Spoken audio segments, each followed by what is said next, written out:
శ్రీశైలే సదయాపాత్రం దీభక్త్యాది గుణార్ణవం యతీంద్రప్రవణం వందే రమ్యజామాతరం మునిం. నీలాతుంగస్తనగిరితటీ సుప్తముద్బోధ్య కృష్ణం పారార్ధ్యం స్వం శృతిశతశిరసిద్ధమధ్యాపయంతి స్వచ్ఛిష్టాయాం సజనిగళితం యా బలాత్కృత్య భుంక్తే గోదా తస్యై నమ ఇదమిదం భూయ ఏవాస్తు భూయః. జీకే డిజిటల్ న్యూస్ ప్రేక్షకులకి, భగవద్భక్తులందరికీ ధనుర్మాస వ్రత శుభాకాంక్షలు. ఈరోజు మనం శ్రీవ్రతము ధనుర్మాస వ్రతంలో 26వ పాసురంలోకి ప్రవేశించాం. 26వ పాసురం కూడా చాలా విశేషమైనటువంటి పాసురం. మనం అనుకుంటున్నాం ప్రతిరోజు విశేషమని, ప్రతిరోజు విశేషమైనటువంటి పాసురమే. అమ్మవారు 30 రోజులు 30 పాసురాల్లో చెప్పినటువంటి విషయాలన్నీ మానవుడికి చాలా ఉపయోగకరమైనటువంటి విషయాలు. అలాంటి విషయాల్లో ఇవాళ మనం 26వ పాసురంలో ఎలాంటి విషయాలు మనకి అమ్మవారు వివరించారు అనేది తెలుసుకుందాం. ముందుగా పాసురాన్ని ఒకసారి పఠిద్దాం. ఆండాళ్ తిరువడిగళై శరణం.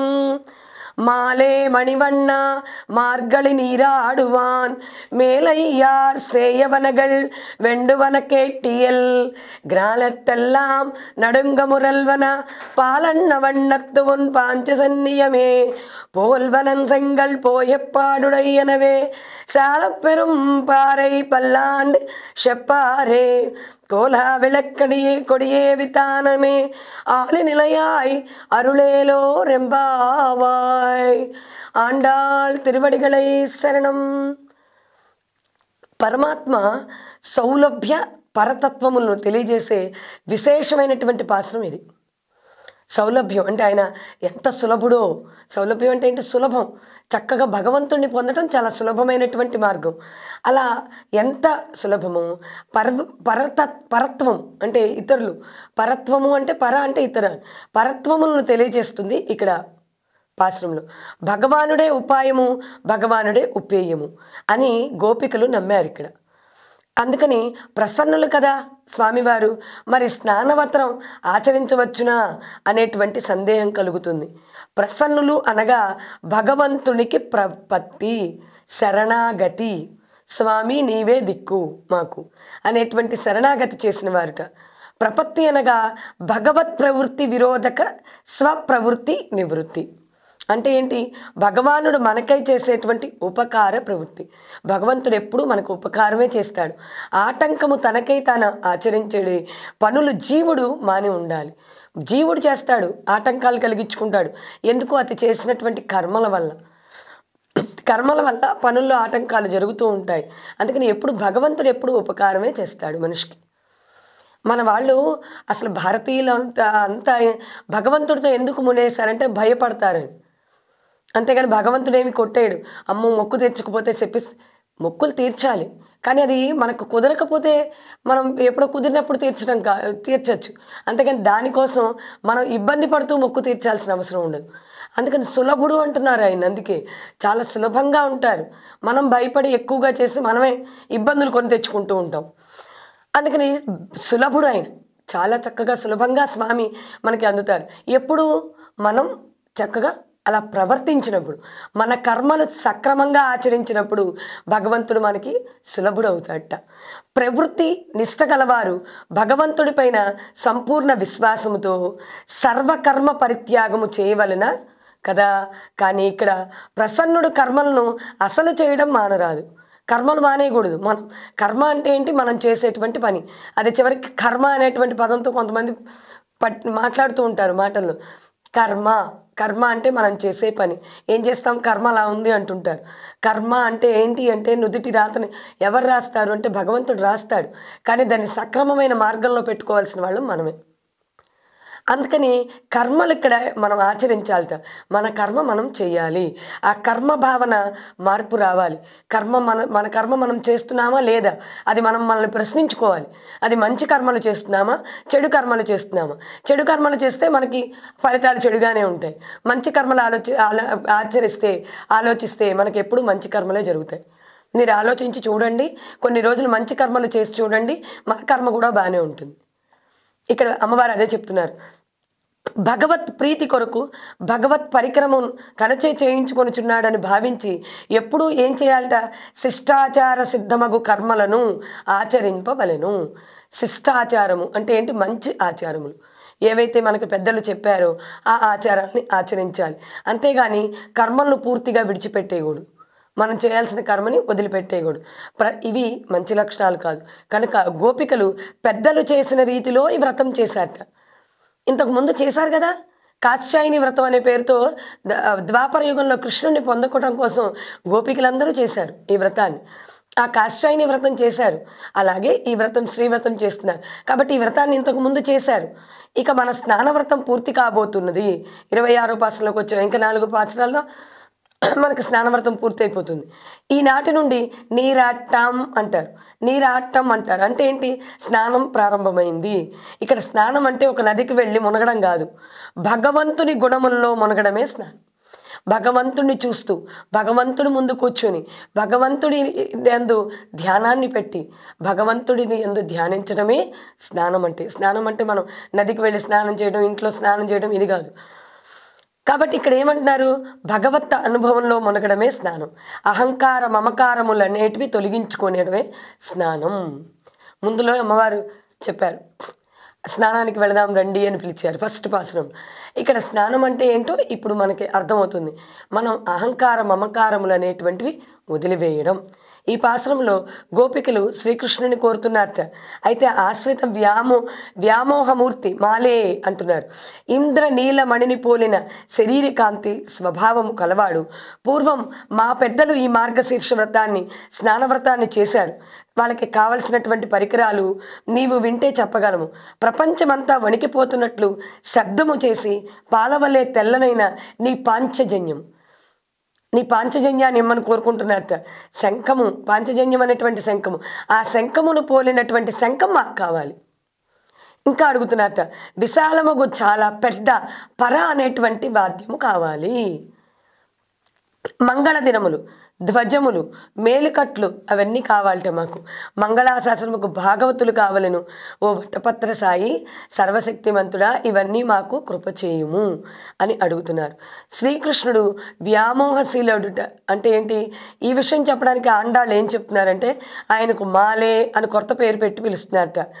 తన ఆశ్రితుల మీద ఆయనకున్న వ్యామోహం మనకు ఆయన మీద ఉన్న వ్యామోహం 1000 రెట్లు ఉంటుందిట. ఆయనకే మన మీద, అంటే మనం మంచి కర్మలు ఆచరిస్తే మనకన్నా ఆయనకి మన మీద ఎక్కువ వ్యామోహం ఉంటుందిట. అందువల్ల మనం ఆయన కావాలని కోరితే మనకంటే 1000 రెట్లు ఆయన మనల్ని కావాలని కోరుకుంటాడట. నాకు ఆ భక్తుడు కావాలి అని కోరుకుంటాడట ఆయన. అందుకే ఆయనకు మాలే అని పిలిచారు అమ్మవారు. మూర్తిభూత వ్యామోహమైనటువంటి వ్యామోహమే ఆయనలో రూపుదాల్చినప్పుడు శ్రీమద్ రామాయణంలో రాముని శరణాగత వత్సలుడుగా, మహాభారతంలో శ్రీకృష్ణుని ఆశ్రిత వ్యామోహమునకు ప్రసిద్ధిగా చెప్పారు. అయితే ఇక్కడ ఆళ్వార్లు ఉన్నారు, పరమాత్మను పొందవలనటువంటి చేయవలన ప్రయత్నం చేస్తున్నారు. అక్కడ ఆళ్వార్లు పొందుటికే పరమాత్మ పడడి పాటలు చూస్తే అప్పుడు ఆయన వ్యామోహం కలవాడో లేదో మనకు తెలుస్తుందట. ఆళ్వార్లు భగవంతుడిని పొందాలని ప్రయత్నిస్తుంటే భగవంతుడు ఆళ్వార్లు కావాలని చూస్తున్నట్ట. ఆ ఆళ్వార్ల కోసం ఆయన పడే పాటలు చూస్తుంటే మనం అంతకుముందు పాసంలో విన్నాం, ఆళ్వార్లు వస్తే ఆయన చూడటానికి ఈయన అర్చనామూర్తిగా పైకి లేచి చూస్తున్నట్టు గుళ్ళో నుంచి. అంటే అంత వ్యామోహం ఆయనకి, భక్తులంటే ఆయన్ని ప్రేమించే వాళ్ళంటే అంత ఇష్టం ఆయనకి. అందుకే మనం ఒక రేటు ప్రేమిస్తేట ఆయన మనకన్నా 1000 రెట్లు ప్రేమిస్తాట మనల్ని అని చెప్తున్నారు ఇక్కడ ఆయన అమ్మవారు. అందుకని శ్రీకృష్ణుడిని మాలే అనగా అత్యధికుడా అనేటువంటి అర్థం. ఆయన్ని సర్వాధికుడు, సర్వజ్ఞుడు, సర్వశక్తిమంతుడు అని అమ్మవారు అంటున్నారట. ఈ వ్రతము పూర్వం పెద్దలు ఆచరించారు గాన ఇప్పుడు మేము ఆచరిస్తున్నాం. పెద్దలు ఏది చేస్తే అది మనం చెయ్యాలి, అంతేగాని వాళ్ళకి ఏం పని పాట లేదు పాత చింతకాయ బచ్చళ్ళు అనకూడదు. ఎప్పుడు కూడా వాళ్ళు ఏం ఆచరించారో పెద్దలు చెప్పినటువంటి విషయాలు, పెద్దలు ఒక విషయం చెప్పారు అంటే ఖచ్చితంగా దానిలో మన శ్రేయస్సు దాగి ఉంటుంది. అందుకని పెద్దలు చెప్పారు కాబట్టి మేము ఈ వ్రతం చేస్తున్నాం. గోపికలు చెప్తున్నారట, ఒకరు చెప్పిన దానిని నమ్మటం కంటే ఒకరు ఆచరించి ఫలము సాధించినచో అది నమ్మటం ఎక్కువ కదా. ఇప్పుడు ఫలితం వచ్చింది, మనకి ఏదైనా చెప్పేటప్పుడు చెప్తారు. ఉదాహరణగా ఆవిడ ఆ పని చేశారు, ఫలితం ఇలా వచ్చింది అంటే మనం కూడా ఆవిడకి బాగుంది కదా నేను కూడా చేద్దామని చేస్తాను. అంటే ఫలితాన్ని మనం చూస్తే ఎక్కువ పొందేటువంటి అవకాశం ఉంది ఇక్కడ. అందుకని ఆచరించడం, వాళ్ళు ఫలమును పొందారు, అందుకని మేము కూడా ఆచరించి ఫలాన్ని పొందుతాము. అందుకని మేము పెద్దలు చెప్పినట్లు ఈ వ్రతాన్ని చేస్తున్నామయ్యా. కానీ ఈ వ్రతానికి ఏం కావాలంటున్నారు? వాయిద్య పరికరములు, పర అనేటువంటి కావాలి అని అడిగారు. ఆ కావలసినటువంటి పరికరాల్ని కోరుకున్నారు. మొదట కృష్ణుని చేతిలో ఉండే పాంచజన్య శంఖాన్ని కోరుకున్నారు. శంఖము కృష్ణుని వద్దనే ఉంటుంది. ఆ శంఖంతో పాటు శ్రీకృష్ణుడు కూడా తమతో వస్తాడని వాళ్ళ ఆశ. అంటే ఇప్పుడు శంఖం వచ్చిందనుకోండి, ఆయన కూడా వస్తాడు అనేటువంటి ఆశ. దీన్ని ఆత్మ పరముగా భావించడం. గోపికలు పరమాత్మ ప్రాప్తిని స్నానముగా ఎంచుకున్నారు. భగవంతుణ్ణి పొందడమే స్నానం అని చెప్తున్నారు. ఇక్కడ ఇంకా ఏం చెప్తున్నారు? జ్ఞానం. జ్ఞానం అంటే ఏంటి? ఓంకారము. ఓంకారం వచ్చే కలుగుతుందిట. ఓం అనేటువంటి ప్రణవం. అసలు ఇది సృష్టిలో శబ్దం ఏది వినిపిస్తుందిట. శాస్త్రజ్ఞులందరూ పరిశోధన చేస్తే సృష్టిలో వచ్చేటువంటి శబ్దం ఓంకారం ఉందిట. ఆ ఓంకార ప్రణవం అనే పేరు, ఇదే శంఖము. ప్రణవముచే భగవత్తత్వ జ్ఞానము కలిగి విరోధియగు ప్రకృతి రూపము దూరం కావాలని వాళ్ళు కోరుకుంటున్నారట. అందుకని ఓంకారం అనేటువంటి ప్రణవం, శంఖం ఊదితే ఓంకారం వస్తుంది. ఊదే తీరిన మంచి శంఖాన్ని తీసుకుని ఊదితే ఓంకారం వస్తుంది. తర్వాత చాలా పెద్ద తప్పెట్లు కావాలని కోరుకున్నారట. తప్పెట అంటే ఏంటి? ఇక్కడ నమః శబ్దార్థం అనమాట. నమః నాది కాదు. నమః శబ్దము ఆత్మ యొక్క స్వరూపం. గతి గమ్యము శిక్షితమవుతాయి. ఇంకా ఇక్కడ మంగళమని పాడువారు కావాలట. అంటే ఆయన గురించి శ్రేయస్సుని ఆలోచించేవాళ్ళు, భగవంతుడికి మంగళం పాడేవాళ్ళు కావాలట. అందుకని భగవానుని పొందుటి కంటే భగవద్భక్తుల్ని పొందాలనుకున్నారట ముందు.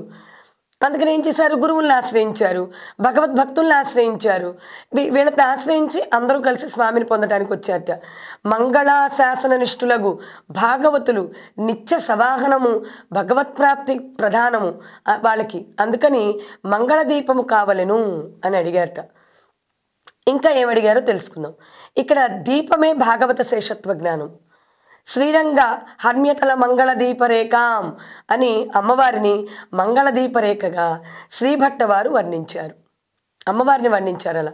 అందుకే లక్ష్మి, మాకు నారాయణుడు ఇద్దరూ కావాలి. లక్ష్మి అంటే పురుషాకారం మాకు ఉండవాలని కోరుతున్నారు.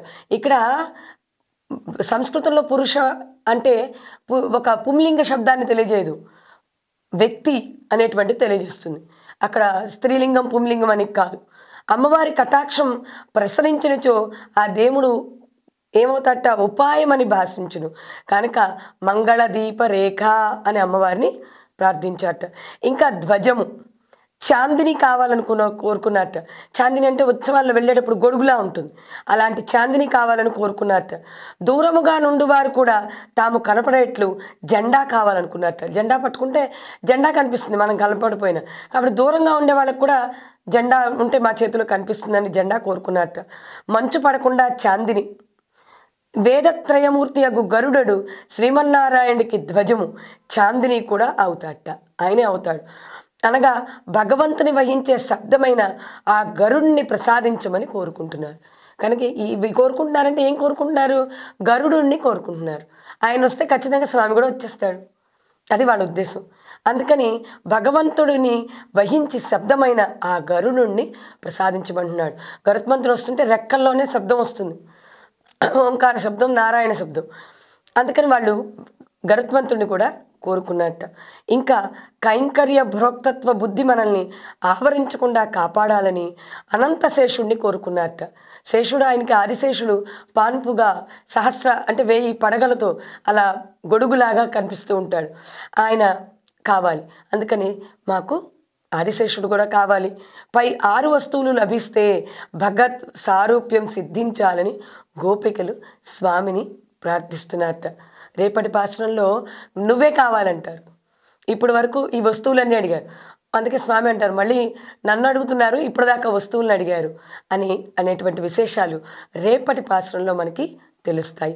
ఇన్ని మంచి విశేషాలని అందించినటువంటి అమ్మవారి పాదపద్మములకు నమస్కరిస్తూ ఆండాళ్ తిరువడిగళై శరణం.